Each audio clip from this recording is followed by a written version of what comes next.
बच्चों सुप्रभात। आज मैं राम लक्ष्मण परशुराम संवाद के चौथे अंश को लेकर आपके समक्ष प्रस्तुत हूँ, जो इस प्रकार है। कौशिक सुनहु मंद एहु बालक, कुटिल काल बस निज कुल घालक। भानु वंश राकेश कलंकु, निपट निरंकुश अबुध असंकु। काल कवल होइहि छन माहि, कहौं पुकार खोरि मोहि नाही। तुम हटकौ जो चहहु उबारा, कहि प्रताप बल रोषु हमारा। लखन कहेउ मुनि सुजसु तुम्हारा, तुम्हि अछत को बरनय पारा। अपने मुँह तुम आपन करनी, बार अनेक भांति बहु बरनी। नहीं संतोष त पुनि कछु कहु, जनि रिस रोक दुसह दुख सहु। वीर व्रती तुम धीर अछोभा, गारी देत न पावहु शोभा। सूर समर करनी करहि, कहि न जनावहि आप। विद्यमान रन पाई रिपु, कायर कथहि प्रताप। कठिन शब्द और इसके अर्थ आप नोट कर लेंगे। मैं सीधे सरलार्थ पर आता हूँ। कौशिक का अर्थ है विश्वामित्र, जिनके साथ राम लक्ष्मण सीता स्वयंवर में गए थे। तो यहाँ परशुराम जी विश्वामित्र को संबोधित करते हुए कह रहे हैं कि हे विश्वामित्र जी, आपके साथ आया हुआ यह बालक मुझे बड़ा मंद बुद्धि लगता है। कौशिक सुनहु मंद यहु बालक, इसको ये बड़ा बुद्धिहीन है, मंद बुद्धि है। कुटिल काल बस निज कुल घालक, ये कुटिल भी है, काल के अधीन लग रहा है, इसकी मृत्यु निकट आई हुई सी प्रतीत हो रही है, और अपने वंश का नाश करने वाला प्रतीत हो रहा। यही नहीं, यह भानुवंश, भानु माने सूर्य, माने सूर्य वंश में चंद्रमा में लगे कलंक के समान है। राकेश माने चंद्रमा, कलंकु माने चंद्रमा में जो काला धब्बा दिखाई देता है। तो यह सूर्य वंश में चंद्रमा में लगे काले धब्बे के समान है, माने अपने वंश के लिए ये कलंक है, कालिख लगा रहा है अपने वंश पर। निपट निरंकुश, ये बिल्कुल उद्दंड, भय रहित, अबुध बुद्धिहीन, असंकु और निडर स्वभाव का।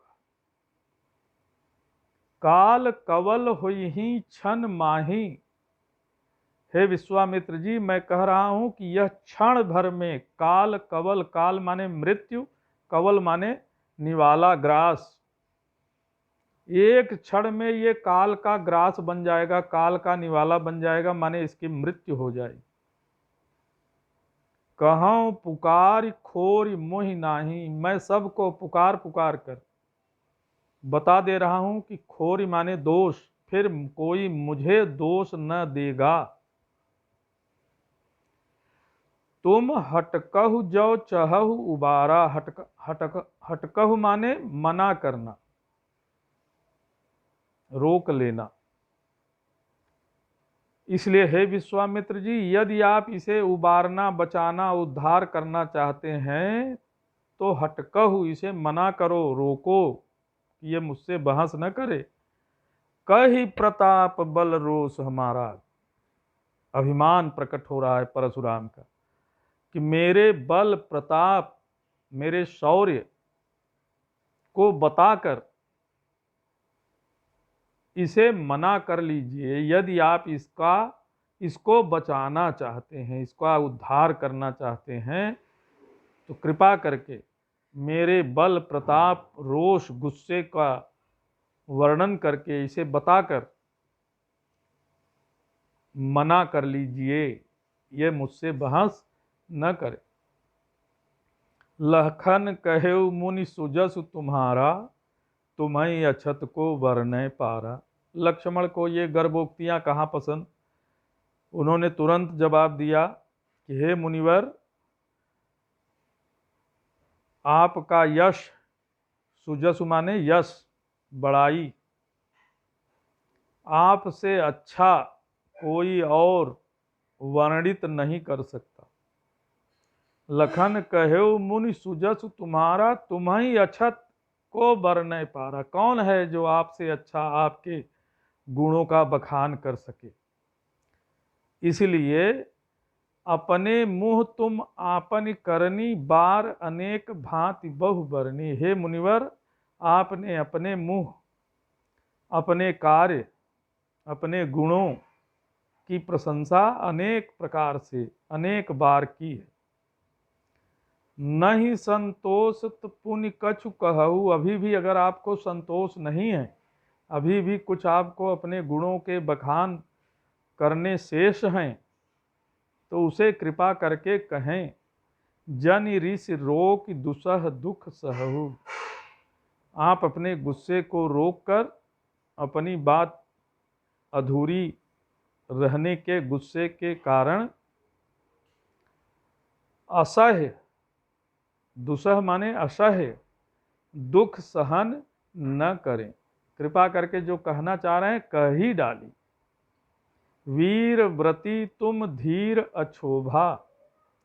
आप तो वीरों में अग्रगण्य हैं, अत्यंत वीर हैं, धीर वीर हैं, धैर्यवान भी हैं। इसलिए आपको इस तरह से अछोभा, क्षोभ रहित हैं।